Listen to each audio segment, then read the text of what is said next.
ನಮಸ್ಕಾರ ಸ್ನೇಹಿತರೆ, ನಮ್ಮ ಚಾನಲ್ಗೆ ಸ್ವಾಗತ ಸುಸ್ವಾಗತ. ಇವತ್ತಿನ ದಿನದಲ್ಲಿ ನೆಲನೆಲ್ಲಿಯ ಗಿಡದ ಆರೋಗ್ಯದ ಗುಣವನ್ನು ತಿಳಿಯೋಣ ಬನ್ನಿ. ನೆಲದ ಮೇಲೆ ಹರಡಿಕೊಳ್ಳುವ ಪುಟ್ಟ ಗಿಡ ನೆಲನೆಲ್ಲಿ. ಆದರೆ ಆರೋಗ್ಯವನ್ನು ವೃದ್ಧಿಸುವಲ್ಲಿ ಉತ್ತಮ ಮೂಲಿಕೆಯಾಗಿದೆ. ಮೂರ್ತಿ ಚಿಕ್ಕದಾದರೂ ಕೀರ್ತಿ ದೊಡ್ಡದು ಎನ್ನುವ ಮಾತಿದೆ.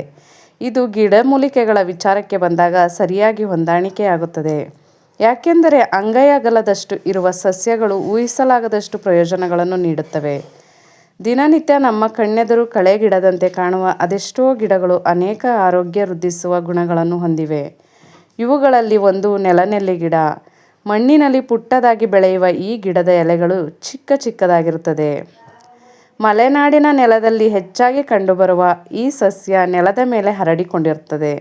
ಇದು ಅನೇಕ ರೈತರ ಆರ್ಥಿಕ ಆದಾಯದ ಬೆಳೆ ಕೂಡ ಆಗಿದೆ. 10 ಸೆಂಟಿಮೀಟರ್ನಿಂದ ಹಿಡಿದು 50ರಿಂದ 60 ಸೆಂಟಿಮೀಟರ್ವರೆಗೂ ಈ ಗಿಡ ಬೆಳೆಯುತ್ತದೆ.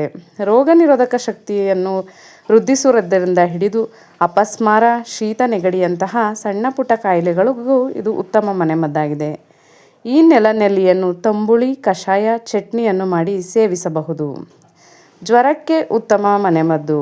ಆಗಾಗ ಬೀಳುವ ಮಳೆ ಬಿಸಿಲಿನಿಂದ ಆರೋಗ್ಯದಲ್ಲಿ ಏರುಪೇರಾಗಿ ಜ್ವರ, ಶೀತ ಕಾಡುತ್ತದೆ. ಇದಕ್ಕೆ ನೆಲನೆಲ್ಲಿ ಉತ್ತಮ ಮನೆಮದ್ದಾಗಿದೆ. ನೆಲನೆಲ್ಲಿ ಕಷಾಯವನ್ನು ಮಾಡಿ ಸೇವಿಸಿದರೆ ಜ್ವರ ಬೇಗ ಗುಣಮುಖವಾಗುತ್ತದೆ. ಅಲ್ಲದೆ ದೇಹದ ತಾಪಮಾನವನ್ನು ನಿಯಂತ್ರಿಸಲು ನೆರವಾಗುತ್ತದೆ. ನೆಲನೆಲ್ಲಿ ಗಿಡವನ್ನು ತಂದು ನೀರಿನಲ್ಲಿ ಚೆನ್ನಾಗಿ ತೊಳೆದು 4 ಲೋಟ ನೀರಿನಲ್ಲಿ ಹಾಕಿ ಚೆನ್ನಾಗಿ ಕುದಿಸಿ, ನಂತರ ಅದು ಅರ್ಧ ಭಾಗಕ್ಕೆ ಇಳಿಯುವಷ್ಟು ಕುದಿಸಿ ಸೋಸಿಕೊಂಡು ಸ್ವಲ್ಪ ಬೆಲ್ಲ ಸೇರಿಸಿ ಕುಡಿಯಿರಿ. ಜ್ವರದ ತೀವ್ರತೆ ಜಾಸ್ತಿ ಇದ್ದಾಗ ದಿನಕ್ಕೆ 2ರಿಂದ 3 ಬಾರಿ ಸೇವಿಸಬಹುದು. ಇದರಿಂದ ಜ್ವರ ಬೇಗ ಗುಣಮುಖವಾಗಿ ದೇಹಕ್ಕೆ ಶಕ್ತಿಯೂ ಬರುತ್ತದೆ.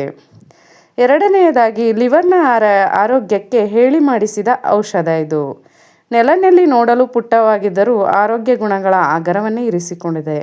ಹೀಗಾಗಿ ನಿಮ್ಮ ಲಿವರ್ ಆರೋಗ್ಯಕ್ಕೆ ನೆಲನೆಲ್ಲಿ ಹೇಳಿ ಮಾಡಿಸಿದ ಔಷಧ. ಮದ್ಯಪಾನ ಮಾಡಿ ಲಿವರ್ ಹಾನಿಗೊಳಗಾಗಿದ್ದರೆ ಇದು ಉತ್ತಮವಾಗಿದೆ.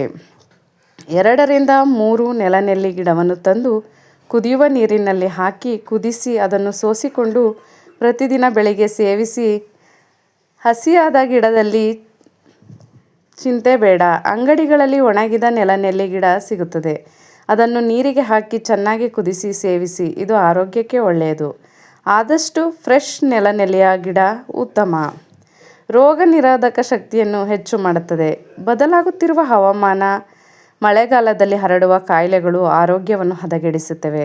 ಇದಕ್ಕೆ ಕಾರಣ ರೋಗ ನಿರೋಧಕ ಶಕ್ತಿಯ ಕೊರತೆ. ಇದಕ್ಕೆ ನೆಲನೆಲ್ಲಿ ರಾಮಬಾಣದಂತೆ ಕೆಲಸ ಮಾಡುತ್ತದೆ. ನೆಲನೆಲ್ಲಿಯ ತಂಬುಳಿ ಅಥವಾ ಚಟ್ನಿಯನ್ನು ಮಾಡಿ ಊಟದ ಜೊತೆಗೆ ತಿನ್ನುವ ಅಭ್ಯಾಸವಿಟ್ಟುಕೊಂಡರೆ ದೇಹಕ್ಕೆ ರೋಗವನ್ನು ತಡೆಗಟ್ಟಬಹುದಾದಷ್ಟು ಪ್ರತಿರೋಧಕ ಶಕ್ತಿಯನ್ನು ಪಡೆದುಕೊಳ್ಳಬಹುದು. ಆದ್ದರಿಂದ ನಿಮ್ಮ ಮನೆಯ ಹಿತ್ತಲಿನಲ್ಲಿ ಎಲ್ಲಾದರೂ ನೆಲನೆಲ್ಲಿ ಗಿಡ ಕಂಡುಬಂದರೆ ಅವಶ್ಯವಾಗಿ ಬೆಳೆಸಿ. ಆಪತ್ಕಾಲದಲ್ಲಿ ಉಪಯೋಗಕ್ಕೆ ಬರುವುದು ಪಕ್ಕಾ. ಉರಿಮೂತ್ರದ ಸಮಸ್ಯೆಗೆ ನೆಲನೆಲ್ಲಿ ಹೇಳಿ ಮಾಡಿಸಿದ ಔಷಧವಾಗಿದೆ. ಬೆರಳೆಣಿಕೆಯಷ್ಟು ದಿನಗಳಲ್ಲಿ ಉರಿಮೂತ್ರದ ಸಮಸ್ಯೆಯನ್ನು ಪರಿಹಾರ ಮಾಡುತ್ತದೆ. ನೆಲನೆಲ್ಲಿ ಗಿಡದ ಎಲೆಯನ್ನು ತಂದು ಅದರ ರಸವನ್ನು ತೆಗೆಯುತ್ತಾ ಕುಡಿಯುತ್ತಾ ಬಂದರೆ ಮೂತ್ರಕೋಶದ ಸಮಸ್ಯೆಗಳು ಪರಿಹಾರವಾಗುತ್ತದೆ. ಉರಿಮೂತ್ರ, ಮೂತ್ರಕೋಶದ ಕಲ್ಲು, ಯೋನಿಯಲ್ಲಿ ನೋವಿನಂತಹ ಸಮಸ್ಯೆಗಳನ್ನು ಪರಿಹಾರ ಮಾಡುತ್ತದೆ. ಮಧುಮೇಹ ನಿಯಂತ್ರಣ. ಇತ್ತೀಚಿನ ದಿನಗಳಲ್ಲಿ ಮಧುಮೇಹ ಸಾಮಾನ್ಯ ಕಾಯಿಲೆ ಅಂತಾಗಿದೆ. ಆದರೆ ಅದರ ತೀವ್ರತೆ ಮಾತ್ರ ಕಡಿಮೆ ಇಲ್ಲ. ಆಗಾಗ ಸುಸ್ತು, ತಲೆಸುತ್ತುವಿಕೆ ಮಧುಮೇಹಿಗಳಲ್ಲಿ ಹೆಚ್ಚು ತೊಂದರೆ ನೀಡುತ್ತದೆ. ನೆಲನೆಲ್ಲಿ ರಕ್ತದಲ್ಲಿನ ಇನ್ಸುಲಿನ್ ಮಟ್ಟವನ್ನು ಸಮತೋಲನದಲ್ಲಿರಿಸಿ ಮಧುಮೇಹವನ್ನು ನಿಯಂತ್ರಿಸಲು ಸಹಾಯವಾಗಿದೆ. ಈ ಕುರಿತು ಹಲವು ಅಧ್ಯಯನಗಳು ಕೂಡ ಸಾಬೀತು ಮಾಡಿವೆ. ಹೀಗಾಗಿ ಮಧುಮೇಹಿಗಳು ನೆಲನೆಲ್ಲಿಯನ್ನು ಬಳಸುವುದು ಉತ್ತಮ.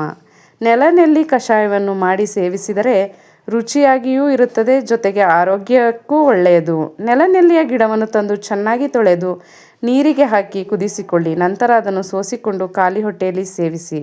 ಯಾವುದೇ ಮೂಲಿಕೆಗಳ ಔಷಧಿಯನ್ನು ಖಾಲಿ ಹೊಟ್ಟೆಯಲ್ಲಿ ಸೇವಿಸಿದರೆ ಮಾತ್ರ ಹೆಚ್ಚು ಪರಿಣಾಮಕಾರಿಯಾಗುತ್ತದೆ. ಆದ್ದರಿಂದ ನೆಲನೆಲ್ಲಿ ನಿಮ್ಮ ಆರೋಗ್ಯ ಸ್ನೇಹಿತ ಎನ್ನುವುದರಲ್ಲಿ